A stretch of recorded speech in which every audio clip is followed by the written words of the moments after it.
Michaela, how important is it to get more women involved in snooker? I think, there should be equality across the board within sports. That we have it in other sports as well. I want to be sure you'd got your stats right, wouldn't you, Michaela Tabb? Yeah, you kind of do. Yeah. Remember Michaela Tabb? If you followed snooker in the 2000s and early 2010s, you definitely do. She was everywhere. The World Championship, the Masters, all the big tournaments. Then, one day, she just wasn't. What happened to the woman who made history as snooker's first female referee at the highest level? The truth is way messier than anyone expected. Back in 2007, something amazing went down at the Welsh Open final. For the first time ever, a woman was calling the shots in a ranking tournament final. That woman was Michaela Tabb, and honestly, she looked like she'd been born for that moment. More at home out there than many of the guys who'd been doing it for years. I still remember watching her work.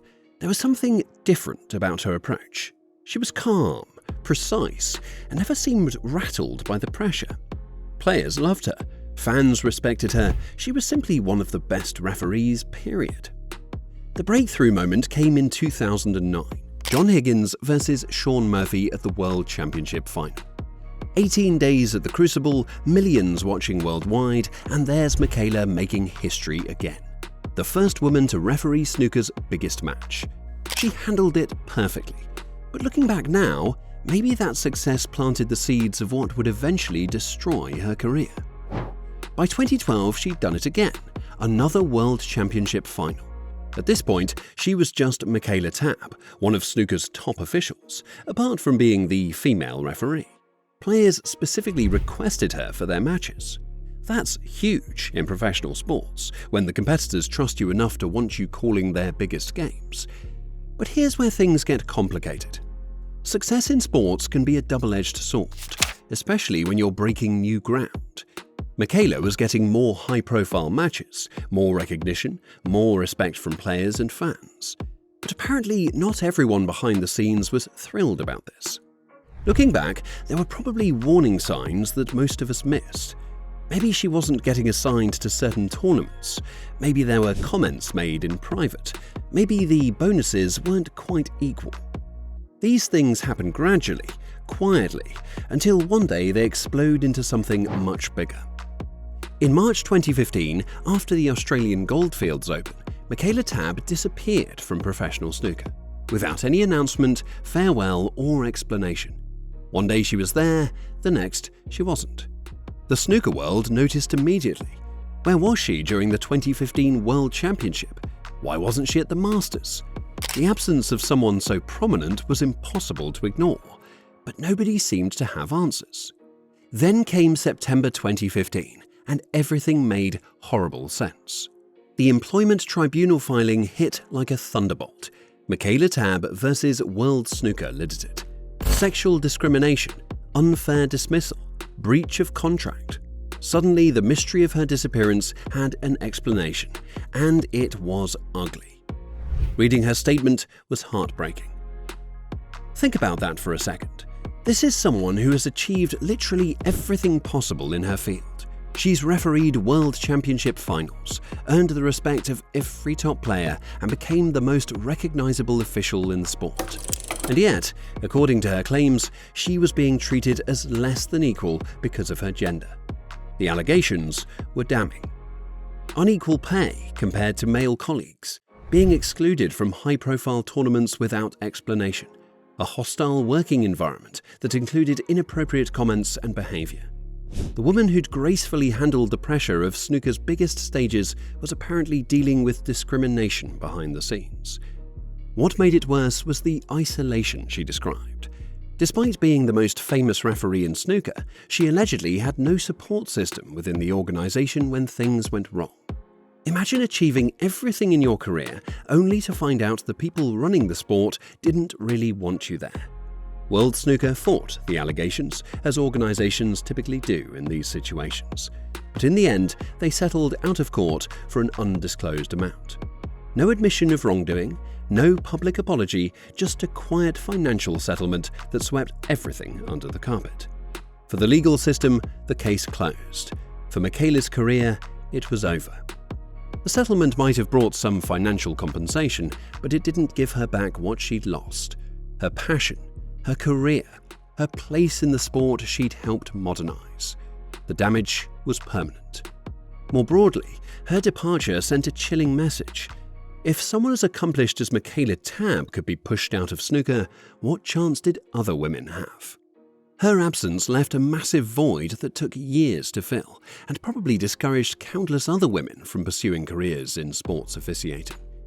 Here's what really gets me about this whole situation.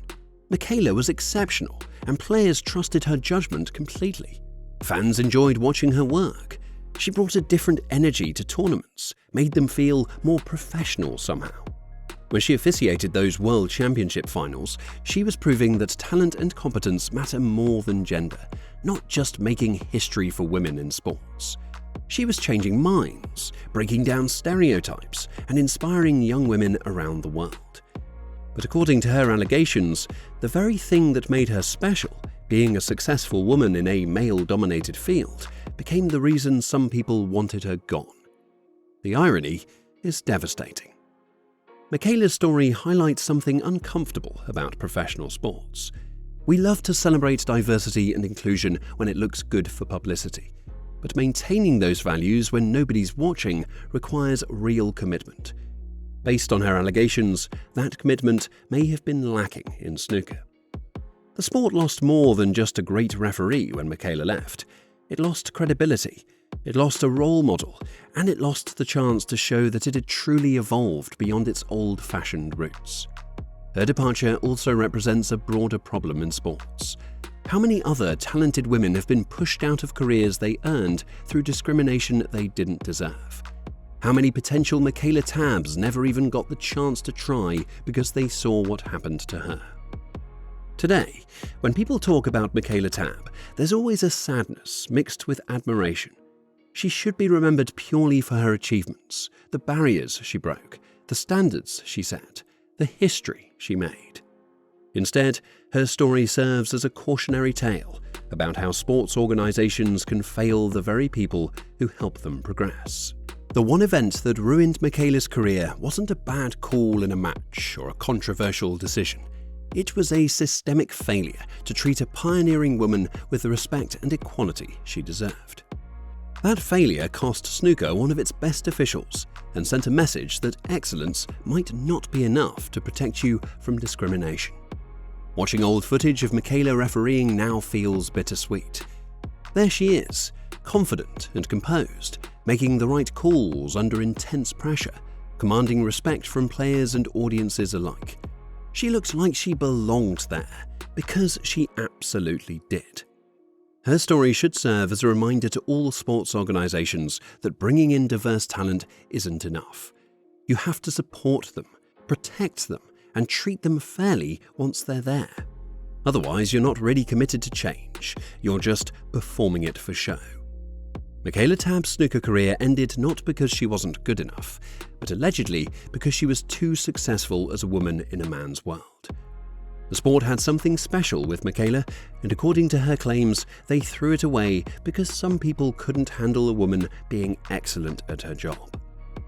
That's the real event that ruined her career. Not a single incident, but a pattern of alleged discrimination that eventually forced one of the game's best officials to walk away. What about you? Do you think sports have truly moved forward since Michaela's time, or are we still facing the same old issues in a new disguise? Share your thoughts in the comments. And for more snooker content, click the screen below.